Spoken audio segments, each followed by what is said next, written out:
Glasses up. Salute. Salute. Hey everybody, today we are reading American Hippopotamus. It's American Hippo. I don't know. We're drinking Griefstone scotch. This book is really interesting. I think the premise of the book is it's about 1900s. They're talking about providing a meat alternative to the United States. There's too many people, not enough meat. And someone suggests we introduce the hippo as an alternative source to meat, and this is going to be kind of helping America's problems. But the book, that's kind of what the pitch is, but that's not really what the book is all about. Well, it's not just hippos. It's not just hippos. It's also antelopes and giraffes. And rhinoceri. Right. And also turkey eggs. Hang on. Sorry, Before we get started, no. So we're gonna get into this, but real quick, they talk about one of the meat alternative things being turkey eggs, which are far better than chicken eggs, thicker shell, taste better, better yolks. And I was telling my wife about this, and she said, "Well, why don't we have turkey eggs?" And I went, "That's a good question. Turkeys are already raised domestically for everything else." We did a little Googling. They said it was because I think by the time they slaughter the turkeys, they're not at the egg-laying stage. And I think it's more expensive, but I was thinking, why isn't this should be a hipster thing. Because chicken coops are totally a hipster. Like, having your own chickens is definitely a hipster thing. So if you have your own turkey... So next level hipster is turkey eggs. Level 2 hipster, turkey eggs. I'll leave it at that. Brian, what did you think of this book?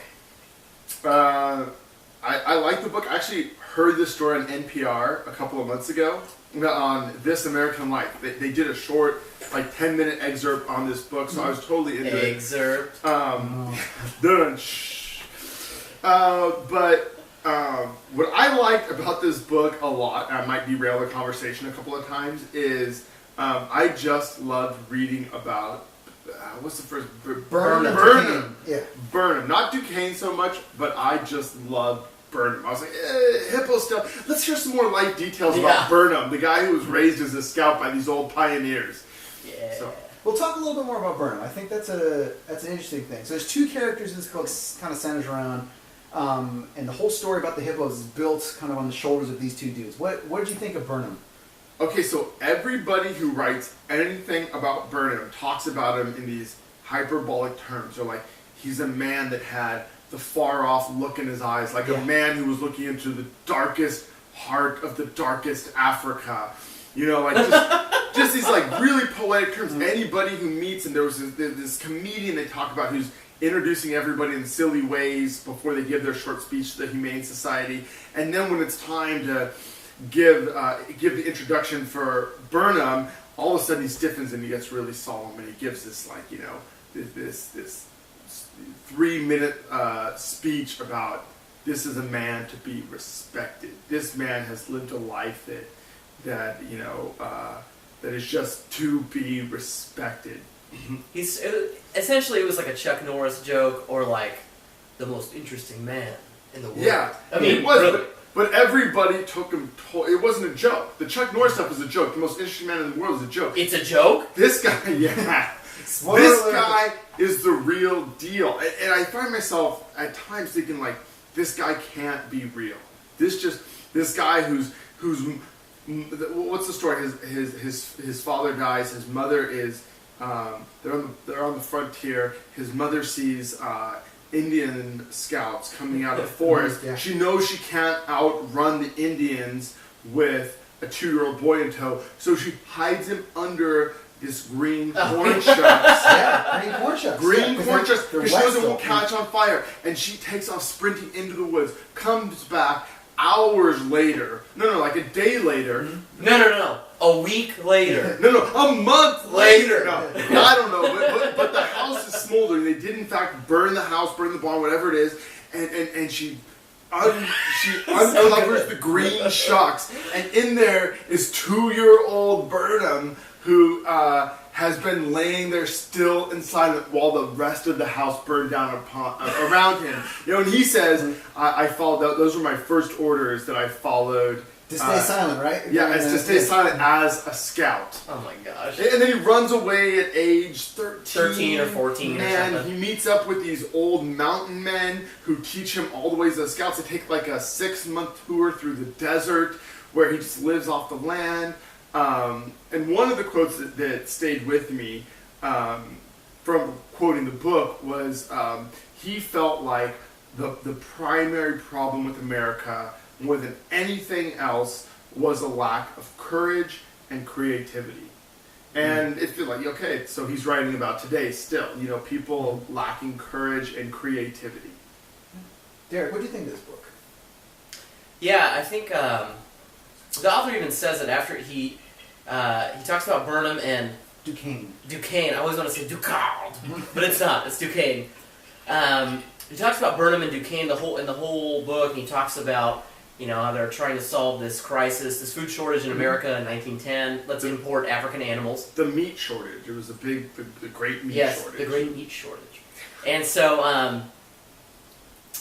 anywho, so with that said, he follows this whole story, and then towards the end, the author kind of steps back and he says, and he literally says, what I'm trying to say is this. I think we need more courage and creativity, essentially, in America. Mm-hmm. What happened to the day when we could actually get up and say, what we need? We don't have enough cows. We'll import hippopotamuses, and that's how we'll feed our people. Mm-hmm. We need more people, or we need more solutions like that. We need more bold-spirited people like Burnham, and then he kind of sets up Duquesne as kind of like an opposite of foil to Burnham. He's a scoundrel. He's a scoundrel, and he takes the easy way out. He's a spy, and I don't know if it really works that effectively as far as the author's thesis goes. However, just reading the stories about Duquesne was really entertaining. I sat down, I read the book in one sitting, so I thought it was a lot of fun, really good read. And Duquesne's stories are more nefarious, since he's a shadow. He's called the Black Panther. Yeah. And Duquesne and Burnham, they were stalking each other in South Africa during the Boer Wars. The Boer Wars, yes, exactly. Yeah.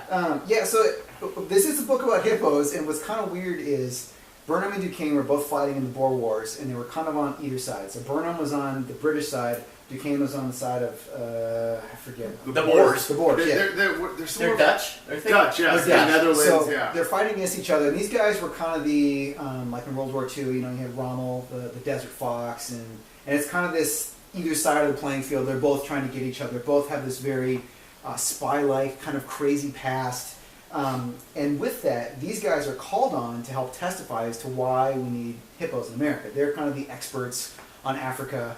So that's kind of the little story, but the bigger story is all these crazy stories that surrounded them. And this was, 1900s, characters are larger than life. There isn't any way to verify the story. Yeah. I thought so much about, this is another tangent, but I thought about how different journalism was. Oh, totally different. They used lots of flowery language. Yes. They talked about people in really, really poetic terms, not nearly as critical of people's character. Yeah. Or if they went way off the charts, and were like, basically this guy is the son of the devil or whatever. Yeah. Totally different. So these guys, they both have pretty unique stories. There's a whole bunch of little stories about each one of them. One of my favorites for Burnham was he was tasked to destroy this railroad running through Africa. And he had 25 pounds of explosives. He's heading out to this railroad, sees some of these soldiers out in the distance. They shoot him. He feels a burning in his stomach and his spine. He basically gets gut shot, falls off his horse. I think his horse may have died. He goes on for a couple miles. His horse dies. Holding in his guts, blows up the bridge, then escapes, and he's lying in the brush. And I guess the soldiers got within 20 yards of his position. Yes, and they didn't find him. They got tired of it and said, forget this, we're leaving. Yes.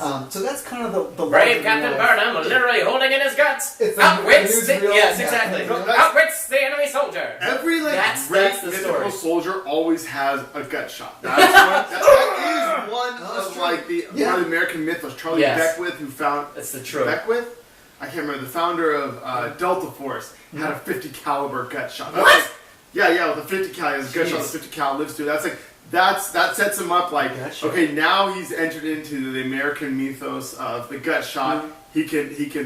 He can found an elite group of soldiers, Delta Force. So Burnham kind of has tall tales that surround him. I think there's probably an element of truth in each one. I'm sure there's a lot of stuff that got embellished with that, but they're all relatively believable stories.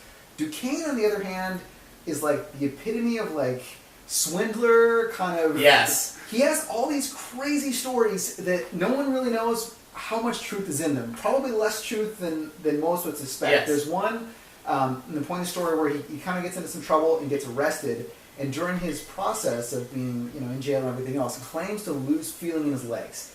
And so he basically says he's paralyzed. They send him to like a sanatorium and put him in a wheelchair, and like he just says, all I want to do is sit in front of the window and take in the sun.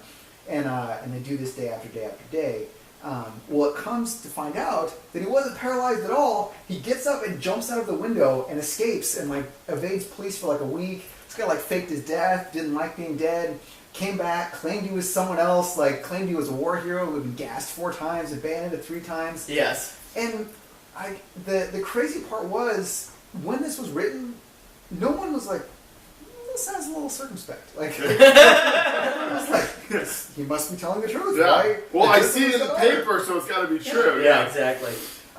So to tie it back to the hippo thing here, the hippo was designed to well, if we were going to import into the States, was going to help us with the meat problem. Mm-hmm. But also, there's all these, I think they're water hyacinths. Yeah. Mm-hmm. In Louisiana. In Louisiana. And they would eat them, and Mhm. it was killing 2 birds with 1 stone. Yes. We get more meat. They're saying it had a nice. They gave it like a funny name, something about like field bacon, or they had some kind of like. Oh, well, it was shoot. something. The swamp cow. Yeah, it was like swamp bacon, or I don't know. Swampy cow bacon. It's The something like that, hippopotamus. And they alluded it to like this is a super friendly animal. You could bottle feed the young. I think hippos kill more. Yes. than any other They're animal. highly territorial. Okay, there's a YouTube video of a hippo biting the head of a lion off. Like 5 I heard lions. about that. Have you seen that one? Yes. 5 lions are attacking a hippo. It bites off the head of a Can lion. you please embed the link? We'll put a link in the show notes. There will be a link. So maybe not quite as cuddly as. Yeah. No. And also they wanted to, again, back to them clearing the waterways, they were going to eat the flowers so they could open up the shipping lanes for boats, but Yeah. I'm wondering how they're going to get the boats through when the water's full of hippos. But anyway. Well, I Moving actually on. had an experience once. I was taking a jungle cruise. What? And these hippos popped up out of the water, and the guy at Disneyland pulled out his gun and fired it into the air. Yeah. The It's a hippos. bad jungle cruise joke. If you've never been to California or Disney World, anyway, so Okay, but the broader narrative, so I think there's 2 bits of like broader narrative. One, it's about these 2 guys who are on opposite sides of the universe, everything. Right? Yeah. They fight these wars. Later in life, they hate each other. But there's this brief period in history where they come together. They've been trying to kill each other. They come together and they're fighting together for this cause of importing Tasty hippos, to America to solve the meat crisis. And then after this, they go on to be sworn enemies and hating each other's guts. So that's kind of the broader narrative.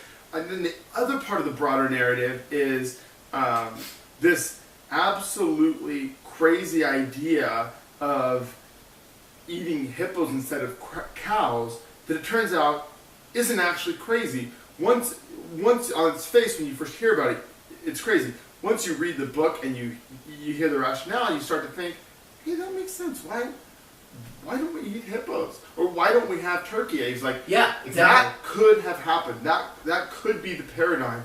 And it wouldn't be that weird if we were eating hippos now and turkey eggs instead of cows and chicken eggs. yeah, and I kind of wonder why we're so limited on what you can get at the grocery store. I mean, a lot of it's I didn't think about that while I was reading the it's book. a little bit scalable, right? Like it's going to cost money to take an animal that grazed somewhere else in the country and butcher it and get it here and all other stuff. But I thought, our meat system has kind of been what it has been for years. Like it's not a lot has changed. I go to the grocery store, I got beef, pork, chicken, and maybe some lamb. It's kind of gross, not really lamb, but it's pretty much the same thing. And I was thinking, if we can raise just about anything, I mean, it's not terribly difficult. It's not necessarily about cost too, because I think there's a real niche market of, if eggs are $2 a dozen, if turkey eggs were $10 a dozen, I still think I'd want to try it. Maybe not every week, but I'd at least want to get some, make up some omelets, and what if it tasted really good? So yeah, I don't know, but the kind of, as you were saying in the beginning, the crux of this book is there was a time when these guys existed, that they were kind of larger than life, and you could suggest these ideas that were, for the most part, well outside the norm of what was acceptable. It wasn't that we couldn't actually do this. It wasn't a problem of logistics. It was more of, well, this is a really crazy radical idea. Could it work? And I don't think anything like this could fly today in terms of No. like I think we're kind of very Well, head down. To be honest, it didn't fly back then. Obviously, it's that's true. But it got pretty far. But it got far along. Yeah. And I mean, back to the author's main point, it really, looking at the book as a whole, it felt like the author just wanted to write like a love letter to that era. And he mentions like Teddy Roosevelt going out and on his hunts, and it was a time when every day in the newspaper there was a snippet about Teddy Roosevelt going through deepest, darkest Africa in search for the wild beasts, and all the kids went, "I love Teddy," and they had the little toys and the cereal and all about Teddy, and then teddy bears and everything, and it was just a different time. The newspapers were nicer to celebrities. Our politicians were larger than life figures. It was just a time of boundless innovation and anything's possible. And then the author's point, he says, World War I, rolls around and all this sort of talk just kind of goes away. And then, Well, it it's wasn't gone. exactly a time of balanced innovation when anything was possible. It was actually kind of the time when the frontier, you're talking about the frontier was closing off and America was at a crossroads. Mm-hmm. So we had come through this period where anything was possible. There was this huge frontier, and it started to feel like a lot of that, boundless energy of America was waning. The frontier spirit. The frontier spirit, yeah. Like we had killed most of the buffaloes. There's this meat shortage. Mm-hmm. They talk about strip mining. We had linked the railroads. It was like it started to feel like options were less limited. To me, I feel like the whole book is. I think about the context of this quote of America lacking courage and creativity, and eventually I feel like that's what. I feel like that is what killed the hippo meat idea, and I still feel like today, we really lack a lot of courage and creativity. Let me ask you this: we're now smash cut to a little over 100 years later. What do you think we could do realistically on a scalable source? What could re-energize America? Kind of bring back that creative spirit, bring back that. I want to say frontier spirit because I think there was a unique time of there was all this stuff to explore, and now we've kind of explored everything. We've already figured out a lot of these mysteries, but how do we get that creativity? How do we get that almost that self-sustainment back? That's kind of a hard question. I didn't come here to talk about that. Well, here, I'll kind of get things rolling a little bit. I think part of this is during that time there wasn't a lot of external resources. You had to take care of yourself, whatever that meant. If you were out on the prairie, you had your friends and neighbors to support you, but barring that was it. There wasn't a lot of resources, and I think during that time it was, here are the solutions we have available to us.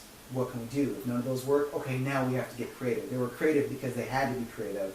And I think we've kind of reached a point now, for most people, where you don't need to be creative. I have a fridge full of food. There's no need for me to find creative ways to get meat. We've become very complacent, which is a good thing. Everybody's healthy, we're living a lot longer, but we've also lost a lot of that, sense of adventure.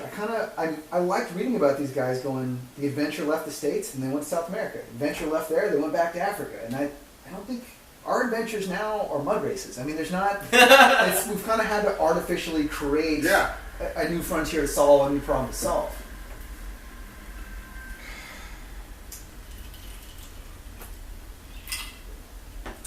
I think you nailed it. I don't think there's a real good answer, but I look at this time and go, I'm stumped. I wish we had some of that now. And I don't know how you bring back,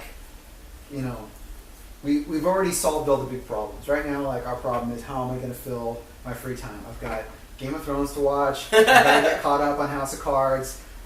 That's our biggest problem. Where back then it was, if we don't work our asses off during the harvest, we're going to die. Yeah. Okay, so part of what, kind of in my life philosophy, I hope this ties together. This isn't a wildly crazy tangent, but I think a lot in life about this distinction between being a consumer and being a creator. Mm-hmm. And so for me, it's really important in life to not just be a consumer, but to also create things. And so I think part of a big piece of the problem is when we're only consumers. So, whether that's media, only consuming television, only consuming movies, I think it's important to make stuff. So I really encourage my kids to make their own movies, take their own pictures, edit them up, and create that, do stop motion films with their toys. I feel like that's a really important thing, and I feel like Burnham and Duquesne, that's what we've agreed upon. Burnham and Duquesne, like that was just part of their life, was being creators and producers and not just consumers. And I feel like there's this, I don't know, hollow shell of a man that you can become where you go to work, you put in your 8 or 10 or 12 hours a day, you make a decent salary, you come home to your comfortable home, and you don't really create anything in your life. At work you're a little bit of that cog in the machine, but there isn't this sense of like, I am creating something. Even if it's not physical, even if it's, I'm creating a system, I'm creating a culture. And then you come home and you don't create at all. You don't do anything artistic. You don't do anything in terms of craftsmanship or anything with your hands or even with electronic media. You don't create or write or anything. I feel like that's a terrible way to live. And I feel like that plagues America. So few people are actually creators. So we need to recapture the frontier spirit. We do. I think so. And I think it's it. Creating is probably the closest thing we're going to get. And it's not... Creating doesn't necessarily mean you need to sculpt a bust of George Washington out of clay. No. I think creating can be as simple as writing a blog, writing in your journal, Definitely. Playing a musical instrument. I think it's something where your mind is engaged and it's not just soaking up something that someone else has already produced, right? Yeah. It's super easy to just kind of turn off. I already put in my 8 hours a day today, bro. I already worked. I'm not going to do anything else. It's really easy to just get into that mindset. Yeah. But this is I'm going to come home, I'm going to create something. And if I'm the only one that ever sees it, or maybe it's just me and my close friends, that's enough because this is how I'm going to try to reclaim that creative spirit again. Yeah. For me, it's building stuff, especially with wood. I'm not good at it. I'm actually pretty terrible at it. But actually, I think that's what stops a lot of people is feeling like, well, I'm not good at this, so what's the point? What's the point of doing woodworking, or what's the point of writing a blog? Because somebody else is doing it better. And I think that is a terrible way to think about your life. Because of course there's always going to be somebody better, but I think it's important for the human soul to constantly be a creator. Yeah. What would you say your creative avenue is? I think primarily is I think music is my primary creative avenue, and it is a thing too. You listen to successful musicians and listen to them talk about the business. Yeah, so we should let people know Derek does covers of mostly boy bands and sings 98 Degrees, like older stuff, New Kids on the Block. So Derek has done a song that you know because it's our theme song. Well, there you go. Yeah. And how glorious it is. But if you listen to the successful musicians, the ones who maintain their creative integrity and the ones who are still passionate about what they do, they all say the same thing, which is if you're getting into music to make money or become famous, you're getting in for the wrong reasons. You have to get into music or any creative endeavor because you're passionate about it, because you do it and it's like, this feels right, because it's a challenge. I mean, shoot, I have like probably over 60 songs on my hard drive that are just ideas that maybe no one's ever heard except for me and my wife, and they're there, and maybe I'll release them, maybe I won't, I don't know, but I write them because it is that I need to have that creative energy, and I need to do something, something useful with my time other than work a few hours a week or whatever. So I would say my creative gifting, my thing that I like to do to create is write. I've got a blog. We'll have a show. Link notes. right Yeah, here. it'll be right there in the bottom. You can check it out. But I did some research on a handful of successful authors, and their trick wasn't, I need to sit down and kind of center myself and let the emotions come forward. It's nothing like that. It's really sitting down day after day and go, I'm going to plant my ass in that chair and do 500 or 1,000 words, and that's what's going to make this happen. It's the act of showing up and doing this over and over and over again that makes you good, because we all kind of start out at this level of kind of amateur level. It doesn't matter what you're doing. It could be writing a book, swinging a golf club, doing some woodworking. Is you have to have this time where you suck before you get good. No one kind of... So that's that. There's this American Life... Did I already share this? Well, you talked about it earlier, the Hippo one. Okay. Yeah. So there's this American Life thing. Everything comes back to This American Life and Wind in the Willows. Yes. One of those two things. Everything comes back.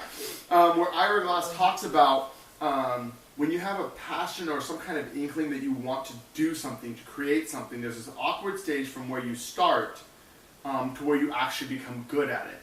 And in between there, it's very frustrating. You're in this space right here where, since you have some sensitivity towards it and some interest, you recognize that you suck. And what you're doing is childish, it's terrible, it's no good. And that's one indication that you should be doing this, because you recognize what you're doing is not good. This is a space where most people give up and say, I'm not going to do this thing anymore because I just suck at it.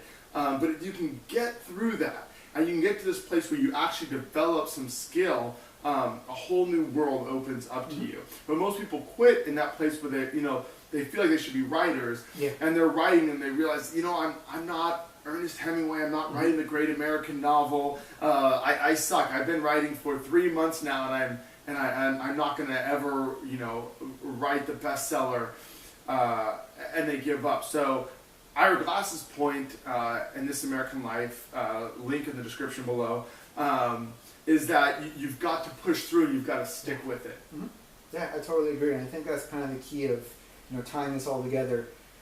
Reclaim your pioneer spirit by being creative, but also it's going to take some time for your creativity to get good. Wrapping things up here, would you recommend this book? Yeah, definitely. It's only 80 pages, first of all, so you can read it super quick. It's $2.99, so it's not a big spend. And it's fun to read. There is this story that's going on, but obviously, the stuff that I loved was some of the smaller stories about the characters that were just so much fun. So, yeah, definitely. What do you think? Yeah, totally. Pick it up. I think quick read, inexpensive. It's a great snapshot of America and the American frontier spirit, and just that whole thing during the early 1900s. And I don't know, I really enjoyed it. So. Yeah, I'd highly recommend this. The price is right. You can read through it very quickly, and I think this is one of those books that if you read and you go to a party, you'll have something clever and engaging to say. Because I guarantee no one at the party has probably read this book. They may have heard the NPR This American Life episode, but that's kind of a stretch. This is kind of the early adopter of this book. It hasn't quite hit mainstream yet. Hipster level 3. It's hipster level 3. Okay. Think about this. Hipster level 5. 5? We skipped 4. We're going straight to 5. 4 is kind of lame. It's a little too trendy. Everybody's done hipster level 4. So step 1, you need some wooden frame glasses, a cool hipster hat, which could be like, the sky's the limit. You could kind of have a bowler thing, or it could be like a floppy cowboy hat. It's kind of up to you. Top hat. It's really up to you to define your style. Happy? Oh wait. No, that's not hipster at all. Okay, that's okay. Then you need a tall boy of Pabst Blue Ribbon, fresh scrambled turkey eggs with organic sea salt. And you're listening to a Walkman? You're listening to a Walkman of Miles Davis. And you're reading this book on the new Kindle, like the paperwhite one, the fancy one, with a cool cover on your Kindle.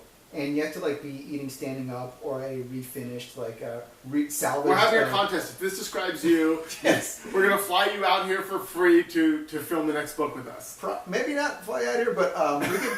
I tell you what, if you can send us your best hipster photo, I will pay for this book for you. And we're going to pick the top 3 winners. So top 3. So I can afford 6 books or $6 because they're a couple bucks a piece. Send us. I'll put an email down in the show notes. Send us your best hipster photo.